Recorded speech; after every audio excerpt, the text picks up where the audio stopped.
Trier une requête en utilisant plusieurs champs. Quand vous triez sur plusieurs champs, les résultats sont d'abord triés sur le champ le plus à gauche dans la grille de création, puis le suivant, et ainsi de suite. Par exemple, si vous souhaitez trier une requête par ville et par nom de famille, le champ ville va devoir être à gauche du champ nom de famille pour que ce soit la première clé de tri. Je vous montre un exemple tout de suite.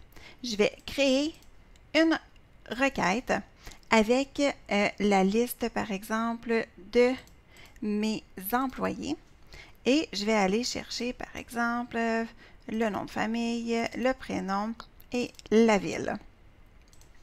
Alors, donc, j'ai ma requête qui est créée, je vais l'enregistrer, liste des employés par ville. Donc, je la nomme, je l'enregistre. Bon, alors, ma requête est créée. Si je veux faire un tri, par exemple, je vais trier par ville en ordre croissant et je vais trier par nom de famille en ordre croissant. On va laisser comme ça, juste pour voir qu'est-ce que ça va faire dans le tri, donc quand je vais exécuter la requête.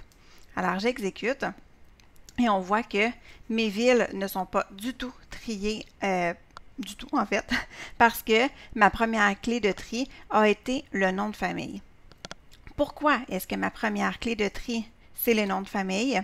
Parce que c'est mon tri qui est le plus à gauche.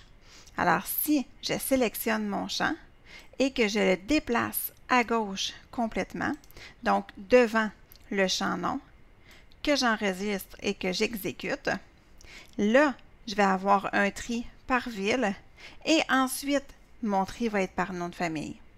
Alors voilà! C'est comme ça qu'on peut trier une requête en utilisant plusieurs champs dans Access.